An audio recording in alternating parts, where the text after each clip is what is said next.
اللہم صلی علی محمد وعلی آل محمد کما صلیت علی ابراہیم وعلی آل ابراہیم انک حمید مجید۔ اللہم بارک علی محمد وعلی آل محمد کما بارکت علی ابراہیم وعلی آل ابراہیم انک حمید مجید۔ اللہم صلی علی محمد وعلی آل محمد کما صلیت علی ابراہیم وعلی آل ابراہیم انک حمید مجید۔ اللہم بارک علی محمد وعلی آل محمد کما بارکت علی ابراہیم وعلی آل ابراہیم انک حمید مجید۔ اعوذ باللہ من الشیطان الرجیم، بسم اللہ الرحمن الرحیم۔ عائشہ اسلامک ہسٹری کی پیاری بہنوں اور بھائیوں، السلام علیکم ورحمۃ اللہ وبرکاتہ۔ آج کی اس ویڈیو میں آپ کے ساتھ رمضان المبارک کے دوسرے عشرے کی فضیلت، برکات، احادیث کی روشنی میں شیئر کروں گی، اور ساتھ ہی ساتھ آپ کے ساتھ رمضان المبارک کے دوسرے عشرے کا خاص عمل اور وظیفہ شیئر کروں گی، جس کی برکت سے آپ کو بہت سے فائدے حاصل ہوں گے۔ میری بہنوں اور بھائیوں، رمضان المبارک کے دوسرے عشرے میں اگر آپ اس عمل کو، اس وظیفے کو کامل یقین کے ساتھ کریں گے تو آپ کو بہت سے فائدے ہوں گے۔ بہتر تو یہ ہے کہ آپ رمضان المبارک کے دوسرے عشرے روزانہ کے معمول پر اس عمل کو، اس وظیفے کو کریں، لیکن اگر آپ پورا عشرہ کسی وجہ سے اس عمل کو نہ کر سکیں تو صرف 3 دن اس عمل کو، اس وظیفے کو کریں۔ انشاءاللہ اس عمل کی برکت سے آپ کو بہت سے فائدے حاصل ہوں گے۔ میری بہنوں اور بھائیوں، رمضان المبارک کا دوسرا عشرہ اللہ رب العزت کی ذات سے مغفرت طلب کرنے کا عشرہ ہے۔ اللہ تعالیٰ کی اپنے بندوں کے لیے نعمتوں اور انعامات کا شمار ممکن نہیں، لیکن اللہ کی نعمتوں میں رمضان المبارک کو ایک منفرد حیثیت حاصل ہے۔ نبی پاک صلی اللہ علیہ وآلہ وسلم کو اس مہینے کا انتظار رہتا تھا اور اس کا شوق سے استقبال کرتے۔ رمضان المبارک کا پہلا عشرہ یعنی کہ عشرہ رحمت اختتام پذیر ہونے والا ہے، اور دوسرا عشرہ یعنی کہ عشرہ مغفرت کا آغاز ہونے والا ہے۔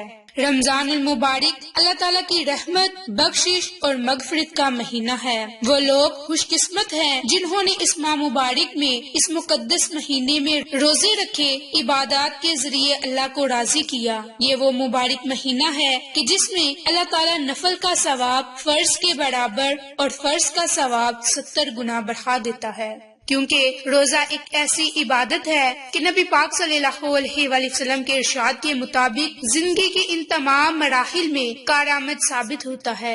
رمضان کا پہلا عشرہ اللہ کی رحمت کا ہے، جو زندگی کے خصوصاً پہلے مرحلے میں اشد ضرورت ہے۔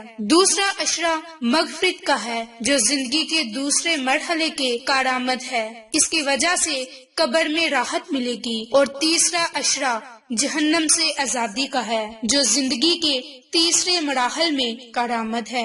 ماہ رمضان مغفرت کا وہ عظیم الشان مہینہ ہے کہ جو شخص اس کو پانے کے بعد بھی مغفرت سے محروم رہ گیا، وہ انتہائی بدقسمت اور بد نصیب ہے۔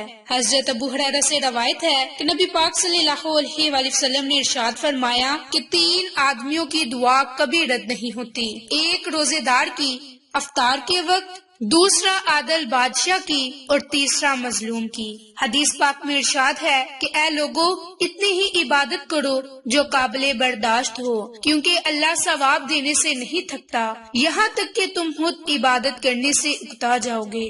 بہت سی قومیں ایسی ہیں کہ اللہ تعالیٰ نے ان کے توبہ اور استغفار کرنے کی وجہ سے ان پر سے عذاب کو ٹال دیا، جیسے سورۃ یونس میں اللہ تعالیٰ نے حضرت یونس علیہ السلام کی قوم کا ذکر فرمایا۔ عذاب ان کے قریب آ چکا تھا اور انہوں نے اپنی آنکھوں سے عذاب دیکھ لیا تھا، لیکن اللہ تعالیٰ کی طرف سے توفیق ہوئی اور ساری قوم اپنے گڑھوں سے باہر نکل آئی اور اللہ سے رو رو کر، گر گرا کر توبہ کی، تو اللہ تعالیٰ نے ان سے عذاب کو ٹال دیا۔ نبی پاک صلی اللہ علیہ وآلہ وسلم کا ارشاد ہے کہ رمضان کو اس لیے رمضان کہا جاتا ہے چونکہ یہ گناہوں کو جلا دیتا ہے۔ یہ توبہ اور استغفار کا مہینہ ہے۔ اس مہینے کے اہم ترین مقاصد میں سے توبہ استغفار کرنا اہم مقصد ہے۔ جس شخص کی توبہ قبول ہو گئی اور رب نے اسے بخش دیا، وہ رمضان کے فضائل اور برکات سے محفوظ ہو گیا۔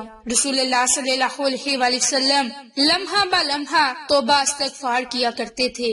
حضرت عبادہ بن سماد بیان کرتے ہیں کہ جب رمضان آیا تو سرور کائنات نے فرمایا کہ تمہارے پاس رمضان آ گیا ہے، یہ برکت کا مہینہ ہے اور اللہ تعالیٰ تم کو اس میں ڈانپ لے گا، اس میں رحمت نازل ہوتی ہے اور گناہ جھڑ جاتے ہیں اور اس میں دعا قبول ہوتی ہے۔ اللہ تعالیٰ اس مہینے میں تمہاری رغبت کو دیکھتا ہے، سو تم اللہ کو اس ماہ میں نیک کام کر کے دکھاؤ، کیونکہ وہ شخص بدبخت ہے جو اس مہینے میں اللہ کی رحمت سے محروم ہو گیا۔ صادق الامین خاتم النبی حضرت محمد مصطفیٰ صلی اللہ علیہ وآلہ وسلم کا ارشاد ہے کہ جس نے رمضان کے روزے ایمان اور احتساب کی نیت سے رکھے، اس کے گزشتہ گناہ بخش دیے جائیں گے۔ باحوالہ بخاری اور مسلم۔ اس مبارک ماہ کی آمد کا یہی وہ مبارک دن تھا جب تقریباً 1500 سال قبل مسجد نبوی کے ممبر سے حضرت محمد مصطفیٰ صلی اللہ علیہ وآلہ وسلم نے اپنی امت کو یہ خوشخبری سنائی تھی کہ لوگو، اللہ کا مہینہ برکت اور رحمت اور مغفرت کے ساتھ تمہاری طرف آ رہا ہے۔ وہ مہینہ جو اللہ کے نزدیک بہترین مہینہ ہے، جس کے ایام بہترین ایام ہے، جس کی راتیں بہترین راتیں ہیں اور جس کی گھڑیاں بہترین گھڑیاں ہیں۔ اس مہینے میں تمہاری سانسیں ذکر خدا میں پڑھی جانے والی تسبیح کا ثواب رکھتی ہے، تمہاری نیندیں عبادت، اعمال مقبول اور دعائیں مستجاب ہیں۔ اپنے پروردگار کے سامنے سچی نیتوں اور پاکیزہ دلوں کے ساتھ روزے رکھنے اور قرآن کریم کی تلاوت کرنے کی توفیق کی دعا کرنی چاہیے۔ وہ شخص بڑا ہی بدبخت ہے جو اس عظیم مہینے میں اللہ کی ان برکات سے بہرامند نہ ہو سکے۔ میری بہنوں اور بھائیوں، اس مبارک مہینے کی بہت زیادہ فضیلت برکات ہے جو آج کی اس ویڈیو میں آپ کے ساتھ شیئر کر چکی، لیکن اب میں آپ کے ساتھ رمضان المبارک کے دوسرے عشرے کا خاص عمل اور وظیفہ شیئر کرنے جا رہی ہوں۔ یہ عمل، یہ وظیفہ خاص طور پر توبہ استغفار کا عمل ہے جو آپ نے رمضان المبارک کے دوسرا عشرہ میں عمل اور وظیفہ کرنا ہے۔ یہ رمضان المبارک کے دوسرے عشرے کی دعا ہے۔ استغفر اللہ ربی من کل ذنب و اتوب الیہ۔ استغفر اللہ ربی من کل ذنب و اتوب الیہ، کہ میں اللہ سے تمام گناہوں کی بخشش مانگتا ہوں یا مانگتی ہوں جو میرا رب ہے اور اسی کی طرف رجوع کرتا ہوں۔ فرمان مصطفیٰ صلی اللہ علیہ وآلہ وسلم ہے کہ رمضان کے دوسرا عشرہ میں تمام صغیرہ گناہوں کی معافی ہے جو جہنم سے آزادی اور جنت میں داخلے کا سبب ہے۔